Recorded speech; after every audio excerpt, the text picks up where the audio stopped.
What happens when a homeowners association thinks they're above the law and decides to break down a veteran's door in the dead of night, only to discover she's a former Navy SEAL with a brotherhood ready to fight back? And the entire confrontation is about to be captured on camera for the world to see. Bang, bang, bang. The sound wasn't just loud, it was violent. The kind of pounding that makes walls shake and hearts race. If you love powerful stories like this, smash that subscribe button immediately. Don't just watch from the sidelines. Subscribing means you'll never miss the next one. Hit the like button if this story touched you, and drop a comment to share your thoughts. I'd love to hear your perspective. Your voice matters here, and your support helps us bring even more real, emotional stories your way. It was 9:47 p.m. on a quiet Thursday night in Tampa, Florida. Benita Adams sat in her living room, still wearing her work uniform. A plate of leftover dinner sat cooling on the coffee table. Her husband Marcus had already gone upstairs to get ready for bed. Their teenage daughter Zoe was finishing homework in her room. Then the pounding came again. "Open up! You're in violation!" The words cut through the door like a blade. Not the calm voice of a police officer. Not a friendly neighbor. This was sharp, commanding, and angry. Benita froze. Who pounds on someone's door like that in the middle of the night? She pushed her plate aside and stood up. Every instinct screamed that something was wrong. When she looked through the peephole, she didn't see police lights. She saw 3 men wearing jackets marked with the Homeowners Association logo. But these men weren't holding clipboards. One already had his boot pressed against her door. "Sir, what's going on?" Benita called out, her voice steady despite her racing heart. "You're in violation," one barked back. "Too many cars on your property. You ignored our warnings. We're here to enforce the rules." Before Benita could respond, the boot slammed forward. The door burst open with a crack that echoed through the house. Marcus screamed from upstairs. Benita's military training kicked in. She didn't panic. She planted her feet and stared the intruders down. "Step back," she said firmly, her voice carrying the weight of someone who'd given orders in combat zones. "You don't belong in my house." But the men pushed further inside, their flashlights cutting across her living room walls. One pointed toward the window where Zoe's car sat next to Benita's old truck. "4 vehicles," he snapped. "Rules say 3 maximum. You were warned." Benita clenched her jaw. She'd seen plenty of HOA warnings before. Grass too high, trash cans left out too long. But never had it come to this. Never had strangers forced their way into her home. "Marcus!" Benita shouted toward the stairs. "Call the police." The leader whipped his flashlight toward her. "Don't try anything. We have authority here." Benita stepped closer, squaring her shoulders. "This isn't authority. This is breaking and entering." For a moment, the room was silent except for Marcus's voice upstairs, telling the dispatcher that men in HOA jackets had just smashed their way inside. The men hesitated. They weren't used to being challenged. Usually, neighbors just paid the fine, moved the car, trimmed the grass. But Benita wasn't backing down. Her presence alone made them shift uneasily. "You've made a mistake," Benita said, keeping her voice low but sharp. "You crossed the line." The men muttered to each other. One tugged the leader's jacket sleeve, whispering something too quiet to catch. Finally, they backed toward the door. "This isn't over," the leader hissed. "You'll regret this." The door slammed behind them, leaving the living room in tense silence. Benita exhaled slowly. She could hear Zoe coming down the stairs, eyes wide. Marcus's voice still carried from the kitchen, still on the phone with police. "Mom, Who were they? Zoe asked. Men who thought they could scare us, Benita answered. But they picked the wrong house. The smell of her dinner had gone cold. Her door frame was splintered. Her family was shaken. And in that moment, Benita knew this wasn't just about cars in the driveway. It was about power and how some people abuse it when they think no one will push back. She sat down and pulled out her phone, scrolling through her contacts until she found a name she hadn't called in months. Ryan Martinez. But before she could press call, red and blue lights flashed across her windows. The police had arrived. Their reaction would leave her even more stunned. 2 Tampa police officers stepped onto the porch. The older one had graying hair under his cap. The younger one kept shifting his flashlight between the broken wood and Benita's face. "Ma'am, we got a call about a disturbance," the older officer said. Benita pointed directly at the door. "The disturbance is right there. 3 men from the HOA broke into my house. My husband and daughter saw everything." The younger officer glanced at the broken frame, then at Benita, then back at his partner. "They said they were from the HOA," Benita continued. "They weren't pretending. They wore jackets with the logo, shouting about car violations. Since when does an HOA have the right to kick down doors?" Marcus stepped into the living room, still holding his phone. "I told the dispatcher these men barged in. They scared us. We want to press charges." The officers exchanged a look. That was when Benita realized they weren't rushing to write anything down. No notepad, no quick radio call to track the suspects.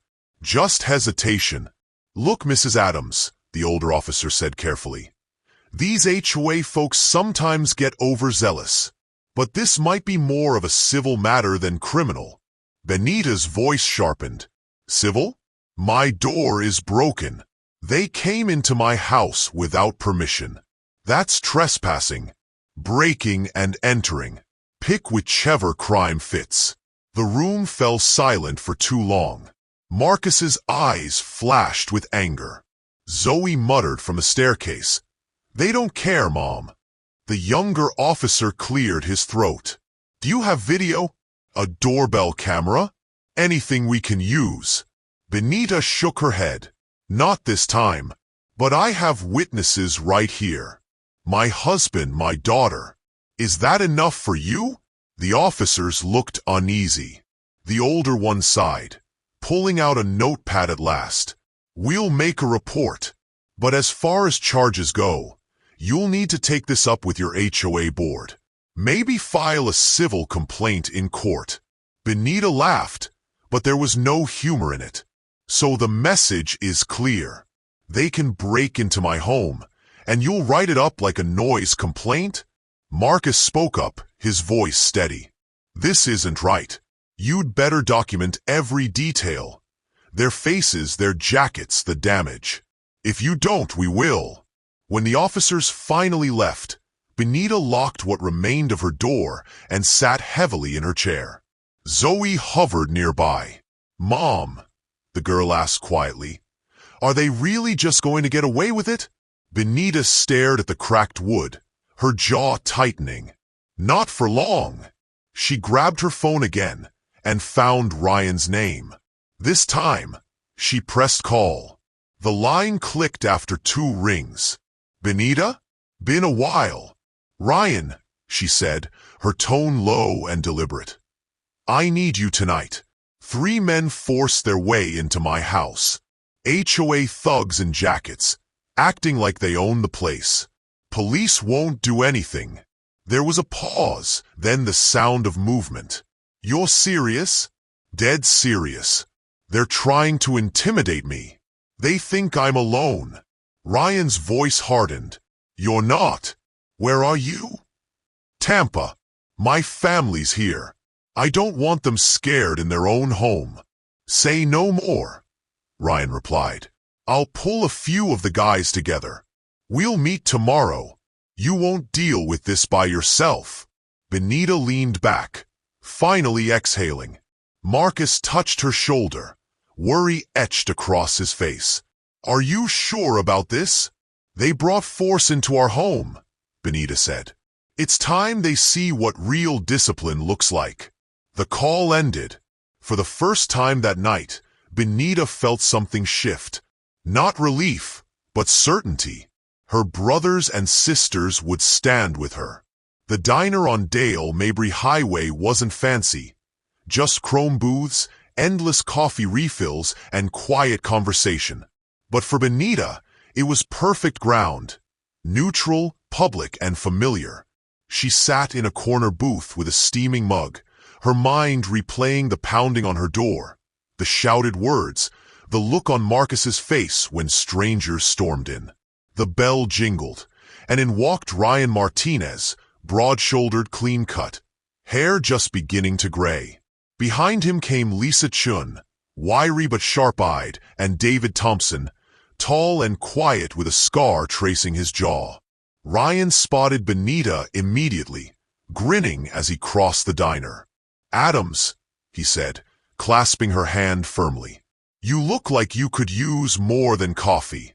Benita stood, gripping his hand back. "Good to see you, brother. Wish it were under better circumstances." Lisa slid into the booth first. "It's been years since you called us. I figured it had to be serious." David leaned back, scanning the diner with practiced awareness. "So who's the enemy this time?" Benita gave a humorless chuckle. "Not Taliban, not insurgents, just my HOA." Ryan's brow furrowed. "Explain." Benita laid it all out. The pounding door, the men in jackets, the shouting about cars, the police brushing it off. She didn't dramatize it. The hard edges in her voice said enough. When she finished, Lisa let out a low whistle. "That's serious intimidation. HOAs are bad enough with letters and fines. But breaking into your house? That's criminal." David sipped his coffee, eyes sharp. They knew exactly what they were doing. Nighttime, loud, scare the family. That's a tactic. Ryan leaned forward. "So what's the plan? You didn't call us just to vent." Benita shook her head. "I called because this isn't just about me. If they've done it to me, they'll do it to others. Neighbors have whispered for years about harassment, but nobody pushes back. I want to confront the board directly. Not fists, not threats, presence, cameras rolling. Discipline. They need to know they can't operate like thugs." Lisa grinned. "This takes me back. Except instead of kicking down doors, we're stopping people who think they can." Ryan's expression hardened. "We're not here to start a war, Benita. We're here to expose them. Do this by the book, and they'll fold under pressure." Benita nodded. "That's the goal. But I need you there. Not just as friends, as witnesses, veterans standing for what's right." David finally spoke, his voice calm but firm. "You'll get that. But remember, cameras cut both ways. They'll try to paint you as aggressive. We need to look like what we are. Calm, controlled, measured. That'll break them faster than yelling ever could." Saturday morning came sharp and clear. The parking lot outside the HOA headquarters on West Shore Boulevard was already filling with cars. Board members filtered inside for what looked like a routine meeting. But to Benita, pulling up with Ryan, David, Lisa, and two others, it felt like the calm before a storm. "Remember," Ryan said from the passenger seat, "discipline. Cameras rolling. They want to rattle you. Don't let them." The group walked through the glass doors together. Behind the counter sat a receptionist, a woman in her 50s with short blonde hair and reading glasses. She looked up, her eyes widening at the sight of 6 military veterans walking in as one unit. "Can I help you?" she asked, her voice already tight. "Yes," Benita said evenly. "We're here to speak with the board. It's urgent. They're in a meeting, the woman replied quickly. You'll need to make an appointment. Lisa leaned casually on the counter. We'll wait. Within minutes, the door swung open. Out stepped Donald Peterson, the chairman, broad in the shoulders but soft in the middle, his face flushed red when he saw Benita. Behind him trailed Sharon Williams, the treasurer, and Greg Foster, head of enforcement. Well, Peterson said, his voice dripping with irritation. If it isn't Mrs. Adams, care to explain why you're barging into a board meeting with your friends? Benita didn't flinch. We're here because 3 men wearing your logo broke into my home Thursday night. They shouted about violations, terrified my family, and damaged my property. I want answers, and I want them now. One of her teammates angled slightly, making sure the phone camera caught Peterson's face. Foster scoffed. That's a wild accusation. We don't condone trespassing. Then who sent them? Benita demanded.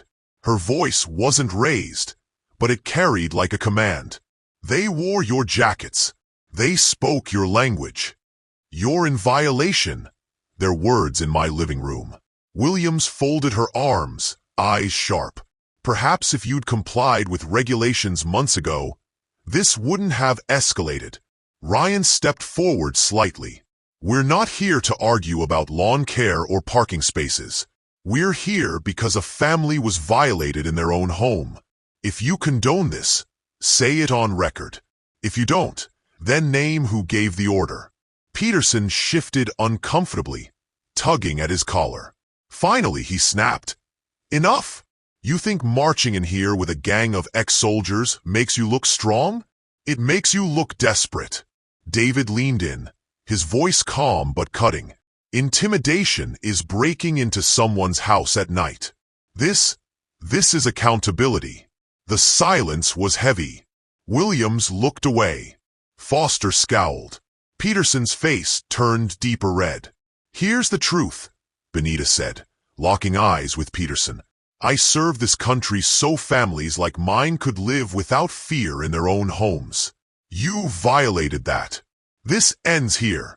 We will pursue every legal path, every public channel, until you're held responsible. Count on it. Peterson's mouth opened, then closed. For the first time, he looked less like a man in control and more like one caught. The group turned to leave, their steps slow and deliberate. Outside, one teammate checked his phone. It's spreading online fast. Neighbors are already sharing it. Benita looked back at the building, her expression calm but resolute. Good. Let them see who really runs this place. By Sunday, the video had spread through Tampa neighborhoods. Neighbors who'd stayed silent were now talking in driveways, sharing clips, posting on community groups. Angela Rodriguez, a single mother, walked over to Benita's yard cautiously. I saw the video, she said quietly. Thank you for doing that. They fined me $300 last year because my kid's basketball hoop was by the curb for one night. I paid because I didn't want trouble. But seeing you, it made me realize they don't scare everybody. Benita nodded. They count on silence, Angela. But silence isn't protection, it's permission. More neighbors stopped by throughout the day. Each story added weight. Yard violations after back surgery, threats during the pandemic, harassment for minor infractions. That evening, a lawyer named Sarah Mitchell reviewed Benita's evidence. This isn't civil, Sarah said flatly. This is criminal trespass and property damage. The board's denial email only makes them look worse, like they're covering tracks. Within weeks, the case moved to court. Judge Patricia Hayes listened to testimony from Benita's family and neighbors. The footage played on screens.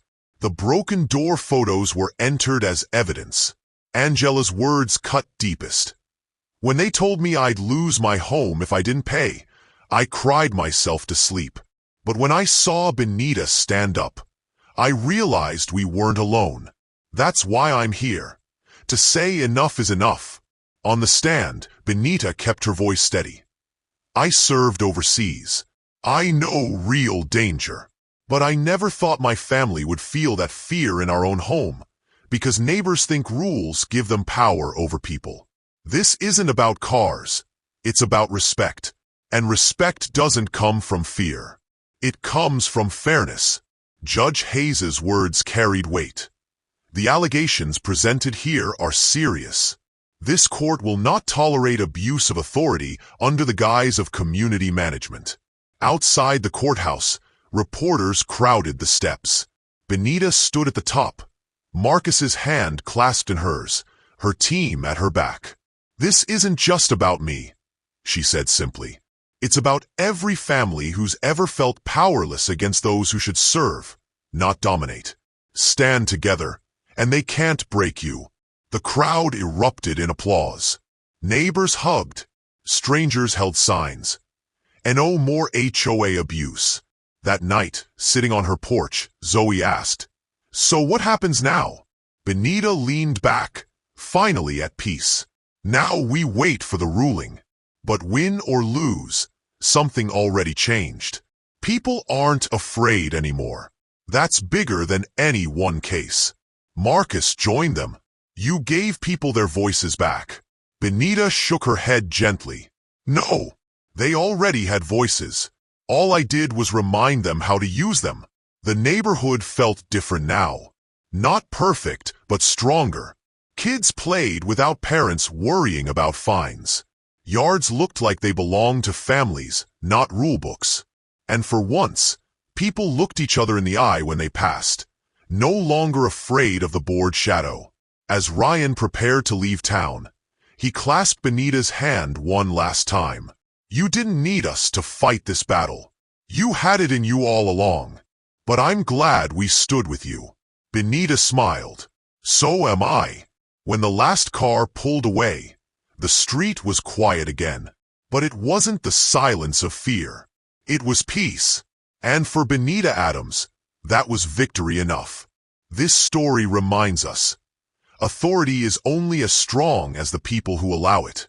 When fear is replaced with unity, bullies lose their power. Never underestimate the strength of standing together.